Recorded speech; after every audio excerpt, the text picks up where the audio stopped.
12 ফেব্রুয়ারি বাংলাদেশের জাতীয় নির্বাচন, কিন্তু এই ভোট শুধু ঢাকার নয়, এই ভোটের দিকে টানটান নজর দিল্লিরও। প্রতিবেশী কোনো দেশের নির্বাচনে সাধারণত এতটা সতর্ক থাকে না ভারত। তাহলে প্রশ্ন হচ্ছে, এই নির্বাচনকে ঘিরে ভারতের এত আগ্রহ, এত উদ্বেগ কেন?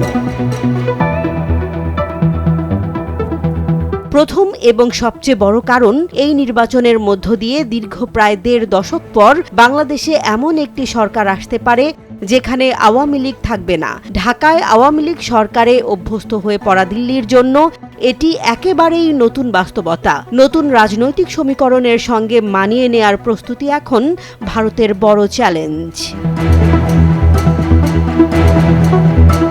দ্বিতীয়ত, নজর আছে বিএনপি ও জামাতে ইসলামের দিকে। তারেক রহমানের নেতৃত্বে বিএনপি এককভাবে সরকার গঠন করতে পারবে কিনা, নাকি জামাত সরকারের অংশ হবে, এই অনিশ্চয়তা ভারতের কূটনৈতিক হিসাবকেও আরও জটিল করে তুলেছে। 2001 থেকে 2006 সালের বিএনপি জামাত সরকারের অভিজ্ঞতা দিল্লির জন্য সুখকর ছিল না। এই স্মৃতিও এখনো ভারত ভুলে যায়নি।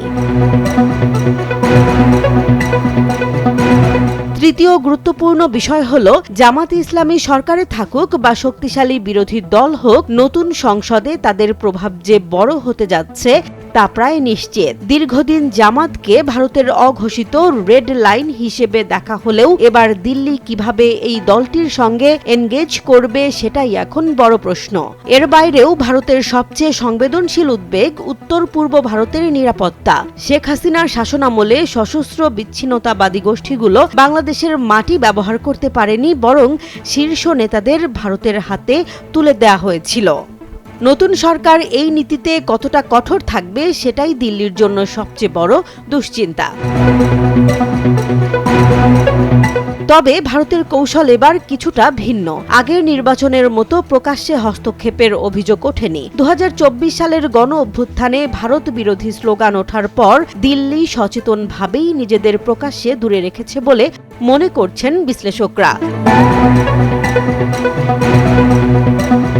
ভারতের সাবেক হাইকমিশনার রিভা গাঙ্গুলি দাসের ভাষায়, এই নির্বাচনে ভারতের সবচেয়ে বড় প্রত্যাশা একটাই, বাংলাদেশে রাজনৈতিক স্থিতিশীলতা। নির্বাচনের মাধ্যমে একটি প্রতিনিধিত্বমূলক সরকার আসুক, যাদের স্পষ্ট ম্যান্ডেট থাকবে, এটাই চায় দিল্লি। তবে বাস্তবতা হলো, আওয়ামী লীগ পরবর্তী বাংলাদেশে ভারতের কাছে সবচেয়ে গ্রহণযোগ্য বিকল্প এখন বিএনপি। যে দলকে একসময় ভারত বিরোধী হিসেবে দেখা হতো, আজ সেই বিএনপিকেই দিল্লি দেখছে মন্দের ভালো হিসেবে। জামাতের সঙ্গেও নীরব যোগাযোগের ইঙ্গিত মিলছে, যা ভারতের বাস্তববাদী কূটনীতিরই প্রতিফলন।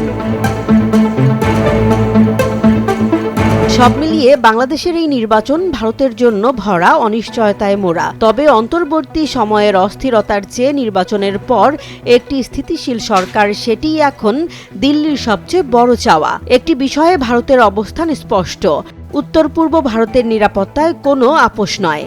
এই শর্ত মানা হলে ঢাকায় যে সরকারই আসুক, দিল্লির সঙ্গে পূর্ণ এঙ্গেজমেন্টে যেতে ভারতের আপত্তি থাকবে না। জেসমিন জাহান, নিউজ ডেস্ক, জনবাণী।